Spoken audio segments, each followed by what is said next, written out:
Welcome or welcome back, y'all. We are doing your new moon horoscope for the new moon in Aquarius happening on Wednesday, January 29th of 2025, happening at 7:36 a.m. Eastern. That is 4:36 a.m. Pacific time at 9 degrees and 51 minutes of Aquarius. Now, this is a very important new moon. It is the Chinese New Year. So this is going to be moving into the year of the snake, moving out of the year of the rabbit. So it's a very pivotal astrological shift, even though I am a Western astrologer. Of course, we are going to be looking at the Western tropical zodiac for this horoscope, but I just would like to mention that it is the Chinese New Year, so we are moving into the year of the wood snake. Now, I personally intuitively feel like this is going to be a major collective shift. I feel like the collective energy is shifting, the collective consciousness is shifting. Aquarius is a sign of the collective, of community, of people that we know, things of the mind. It is the element of air. It's fixed air, which we will get to in just a moment, but Aquarius is really the sign of the future. We're headed towards the future, and there's this energetic shift that's been underlying the collective energy or the collective consciousness for some time now, and I feel like this new moon is a chance to utilize this energy. Now, that's not to say that there isn't going to be any sort of dramatic energy or any heavy energy. On the contrary, there is definitely some intense aspects going on at this time, but I think the positive outweigh the negative. We have Venus and the North Node and Neptune all in a conjunction in the sign of Pisces, so that is a very pivotal astrological transit that's going to be happening through the end of January, going into the first few weeks of February, and will be most potent for those first few weeks of February.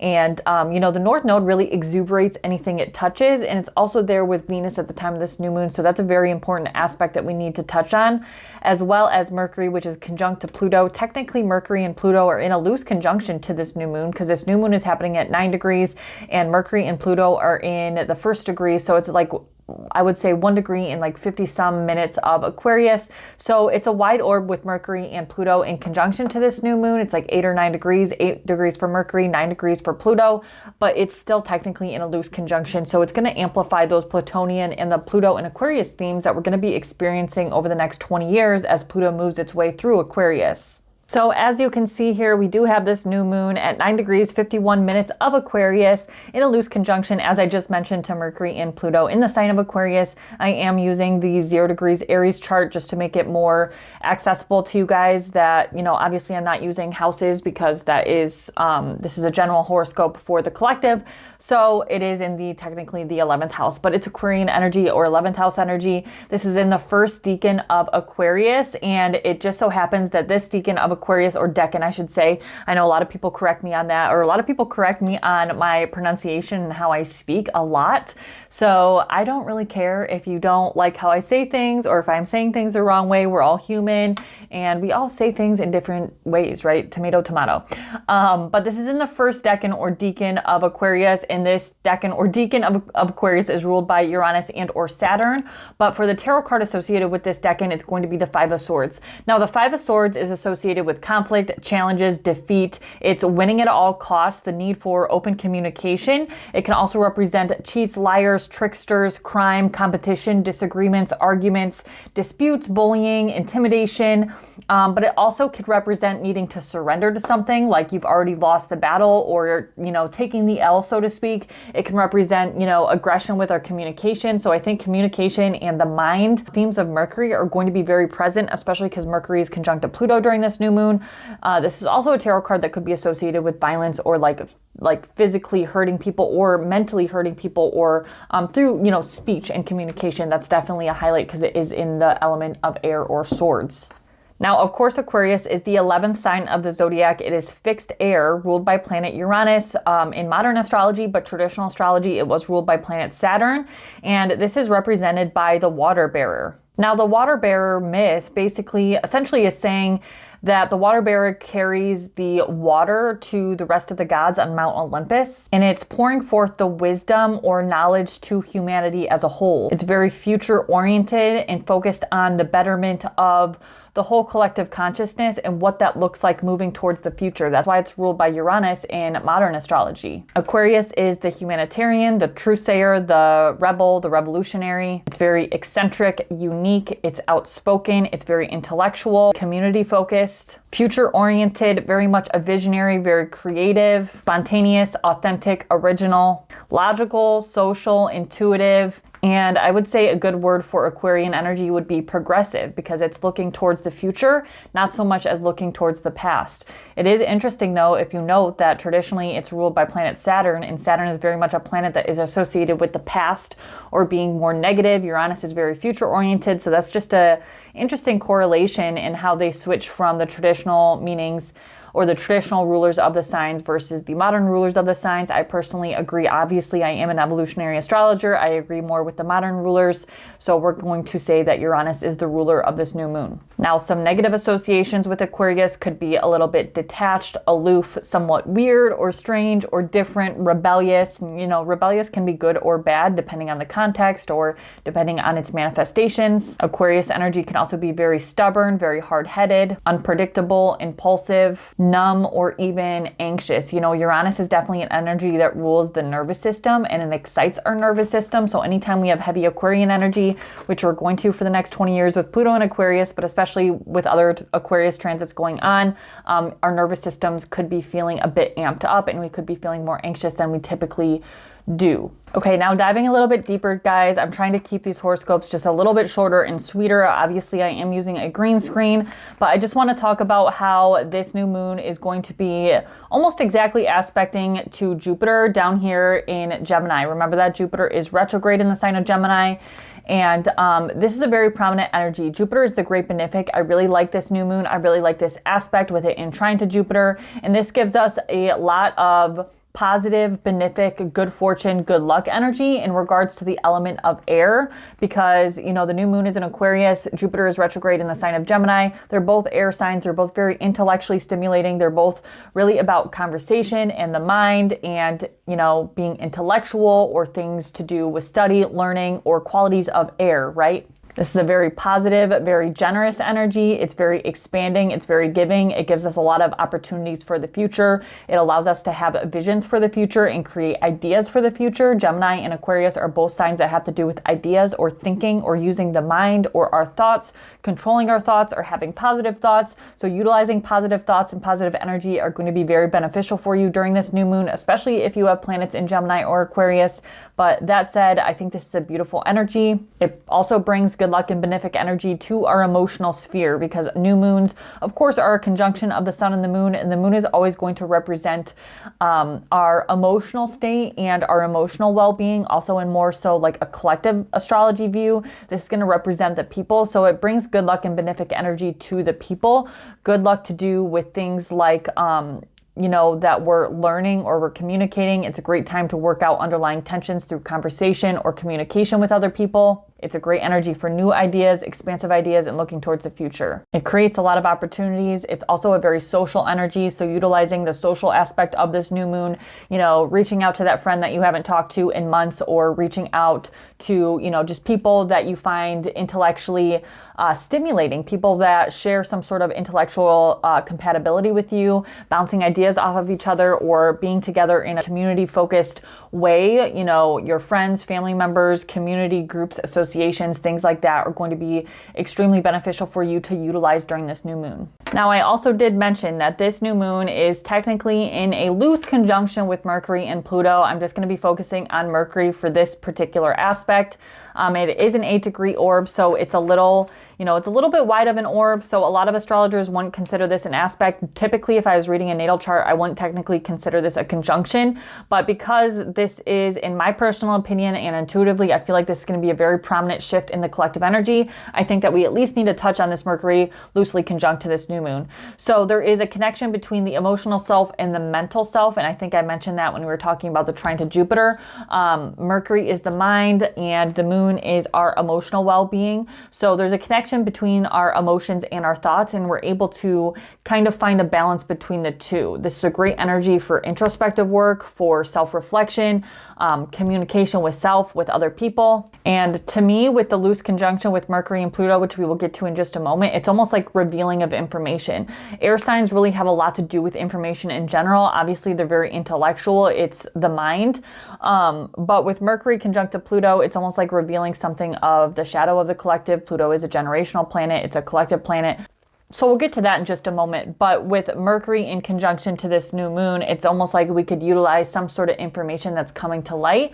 Also utilizing our thoughts, communication. I've been mentioning this several times now. It definitely heightens our intuition as well. The moon is our intuition or our psychic ability or our ability to connect to our psychic abilities. And then the mind kind of plays a part in this during this new moon as well. It's going to be more intellectual, more logical, as opposed to, you know, the typical way you might get your intuition or your intuitive abilities through feeling or through qualities of water. This is going to be more so focused on the mind. There can be a tendency to overthink things with this transit as well. It's hard for me to just talk about Mercury in conjunction to this new moon without talking about the fact that Mercury is also conjunct to Pluto. But this could also heighten our overthinking of things, okay? Because Pluto rules things like obsessions and attachments. So when you have Mercury conjunct to Pluto, it can lead to overthinking or obsessive thinking or thinking about things too much or digging too deep on things, which we will get to further in just a moment. So I'm just going to go ahead and move into this conjunction with Pluto as well, because Mercury conjunct to Pluto really adds a layer of transformative Plutonian energy to all of this. It can be very much like the detective, or, you know, somebody that can really research a topic, get to the bottom of something. It's great for study. It's great for revealing some sort of information. So some sort of information could be made aware of us during this new moon, whether that's through the media, whether that's through communication with other people, whether that's just through ourselves, through introspection. Look to see where you have Aquarius in your chart, particularly if you have planets or points in the fixed signs around 9 degrees. So Taurus, Leo, Scorpio, and Aquarius, anywhere from like 7 to 10 degrees. I would say this is going to be a new moon that's going to be more potent for you. Also, if you have early fixed sign placements around 1 or 2 degrees, then you're going to have Pluto aspecting your personal planets or points. So really fixed sign placements in general, if you guys have anything in the first half of the fixed signs, this is going to be a new moon that's going to be prominent for you. But, you know, with Mercury in conjunction to Pluto, it can lead to obsessive thinking or overthinking, or things being revealed to us that might be a bit uncomfortable or a bit stripping. I don't know why stripping. It's like stripping us of something dark and sinister or heavy that we've needed to get rid of in order to move into a new direction, or in order to have some sort of fresh start or new beginning. New moons are always new beginnings or fresh starts or planting seeds of something, but it's almost like we have to destroy something in order to get that new beginning, right? Pluto also deals with like taboo topics. So things to do with the occult, death, sex, spirituality, power, or, you know, the hidden parts of life could definitely be highlighted, or things in regards to information could be made aware of during this new moon that have to do with those topics. Now, I would say close to probably the most important transit, if you don't take anything away from this video, would be this. So we have Neptune, Venus, and the North Node all in a conjunction in the sign of Pisces during this new moon. Remember that Saturn is here too at 17 degrees. I think that says 17. I can't read it from here. 17 degrees of Pisces, so not in conjunction with Venus, Neptune in the North Node, but still in the same sign. And Saturn has been in Pisces since March of 2023. So we've been prepared for this transit of the North Node in Pisces, as well as the conjunction with the North Node in Neptune. And Venus just so happens to be here during this new moon. Venus moves fairly fast, so it's going to be a short conjunction. It just adds to that North Node and Neptune conjunction, which I do have a previous video on. If you have not seen, go check that one out. But we have to understand that Neptune has been in Pisces since 2011, and it's in its home sign. We also have the North Node here, which exuberates anything it touches. And then we have Venus. Venus is exalted in the sign of Pisces. This is a very, very Piscean, Venusian, romantic, dreamy energy. It can be beautiful. It can be highly, highly creative, especially with all this Uranian energy. It can be extremely good for romantic relationships or romanticizing things, but we have to be careful not to err on the side of idealism or wearing rose-colored glasses, or, you know, getting stuck in that Neptunian fog. We can also be prone to escapism at this time. We have to be very careful with that. So drinking, drugs, sex, anything that you're doing to numb some either emotions or feelings or experiences. This can be even through like binge eating or video games, or you're doing something to escape something. So we can be very prone to this. So we need to be hyper aware of what we're doing and why we're doing it. And we're also learning about that with Mars retrograde in the sign of Cancer. We're being careful with our emotional reactions to things. There's a lot of water energy at this time, even though this is an Aquarius new moon. So, you know, air is the main element of this new moon, but there's also a lot of water energy going on. You know, synchronicities are at an all-time high right now with the North Node conjunct to Neptune. This can feel like destiny or fate, but it can also feel very uncomfortable. The North Node isn't necessarily an area that we're very comfortable being at. We haven't been here in 18 years. We're more comfortable in the South Node in Virgo right now. So we don't feel comfortable in that Piscean, otherworldly realm, the dream realm. You know, our dreams or synchronicities or visions can be very prominent at this time.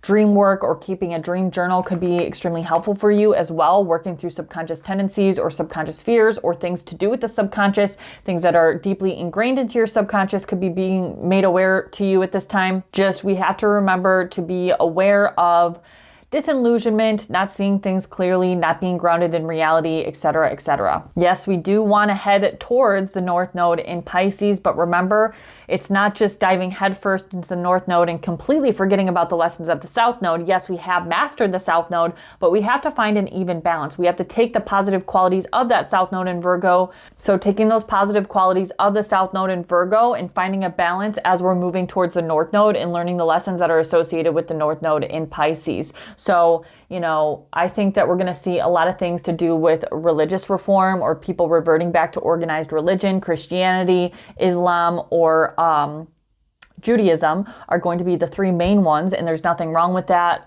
No judgment from me, of course, but I think a lot of people are leaving the spiritual scene and moving back to organized religion. So you can take that with a grain of salt if you think that's a positive thing or a negative thing. I personally err on the side of caution when it comes to organized religion because they are man-made structures and man-made inventions, but to each their own. And let's not forget that Mars is retrograde down here in the sign of Cancer. And I just want to mention that Mars is going to be in square to Chiron in Aries over here. So Mars is retrograde. We've known this. Mars station retrograde in the sign of Leo, retrograded back to the sign of Cancer, and is now in square to Chiron. Now, to me, this is a very triggering energy. We're already dealing with a lot of triggering energy with Mars retrograde in the sign of Cancer anyways, because Mars in Cancer is in its fall or detriment position, and it's already an emotionally volatile energy, and we can be a very emotionally reactive to things or acting impulsively, acting from our emotions out of anger, frustration, violence, or just emotional triggers. But with it in square to Chiron, these are wounds of the ego. And remember that Chiron in Aries is ruled by Mars. So we have the ruler of Aries in square to Chiron, which is in Aries. These are definitely ego triggers, emotional triggers, and triggers for our own self-healing and healing of our anger, our frustration, or impulsiveness. It can also be wounds of sexuality, childhood. Aries is the first sign of the zodiac, so it can be associated with things of childhood or things of our inner child that need to be healed, but they're definitely triggers and wounds of the ego. So we need to be able to put our ego aside in order to heal these things, remembering not to act impulsively, not to act from a place of emotion. The triggers really are the remedy in this case, or the triggers are the antidote. So being aware of those triggers, that's why introspection and shadow work could be very helpful for you during this new moon and as we're navigating this transit of Mars square to Chiron. But just being careful with triggers, anger, frustration, hostility. You can look to see where Mars in Cancer is retrograde in your birth chart. So which house do you have Cancer in your birth chart? And that will give you a little more context on how this could be affecting you more personally. Also look to see where Chiron is at in the sign of Aries. That could possibly give you more indication of what sort of triggers you might experience with this transit. People are going to be kind of popping off on each other and just like acting out of impulse and anger and frustration. So we need to be careful with that and doing the self-assessment work and figuring out what our triggers are in order to heal them. And really quickly, another interesting one. So the ruler of this new moon, of course, is Uranus. Uranus is in Taurus, has been in Taurus for a long time, but Uranus is the ruler of this new moon, and Uranus is in conjunction or a quincunx to Black Moon Lilith, which is in the sign of Libra. I thought this was interesting because both Black Moon Lilith and Uranus are both really about freedom or rebellion or being unconventional in some sense. So it's interesting that they're in an in conjunction. When we talk about in conjunctions, there's usually no it's not like an opposition where they have something in common, they're in the same modality. It's there's nothing in common between the two signs. So when we have an in conjunction between energies, in my personal opinion, Uranus is more so like a masculine energy of Black Moon Lilith. Black Moon Lilith is really like the dark feminine energy. So there's this inner brooding conflict to express our rebellious dark feminine side, or some form of being unconventional, or our shadow side, or dark feminine side, or our rebellious side, or our freedom loving side, our authentic side. And it's almost like we can't figure out how to do that. So there could be something here as well tied to relationships. So making sure that our one-on-one connections, romantic partnerships, or relationships in some sense aren't holding us back from being our truest authentic selves, our unconventional selves. This could definitely lead to some sort of inner conflicts or conflicts in our relationships, especially if we're not expressing who we truly are and not expressing all sides of our personality, and we end up doing something extremely unpredictable and extremely rebellious that ruins a relationship, right? We have to be aware of this. We have to be confident in who we are, and we have to be willing to move forward with our truest self and our truest authenticity. Like this brooding need for some sort of liberation or some sort of release of restriction from something that we feel like is holding us back from who we truly are. We need to be able to find a middle ground and liberate ourselves from whatever this is inside of us and be able to express that part of ourselves that we feel like has been suppressed in some way. This could definitely bring up themes of sexuality or feeling sexually repressed or feel like a part of our personality repressed in our relationships. We have to be careful and also find a middle ground between not caring what other people think, but also caring enough about our relationships that we're not going to burn them down just to prove a point. Overall, guys, I think this is a beautiful new moon, especially with that trine to Jupiter. We have the North Node conjunct to Venus and Neptune in the sign of Pisces. We have Mercury, which is conjunct to Pluto. I think it's going to be a very revealing new moon, and I personally have a preference for new moons over full moons, but maybe that's just the witch in me. But I think this is going to be a shift for the collective energy in general. 222 on my clock right here, which is interesting. So that could be a message or a confirmation or a synchronicity for somebody. But the synchronicities have been off the chain. I have noticed that, like, seriously, I'll be thinking of something. I'll be thinking about a song, and I'll get in the car and that song will play on the radio, or I'll be thinking of a number and that number will show up somewhere while I'm driving or on a clock or something like that. Just the synchronicities have been crazy. Like telepathic communication, for some reason that's coming through as well. I don't know if it's maybe Mercury conjunct to Pluto during this new moon or what it is. There's lots of intellectual stimulation, but it's a combination of intellectual in the mind, also combined with the spiritual and intuitive and psychic ability.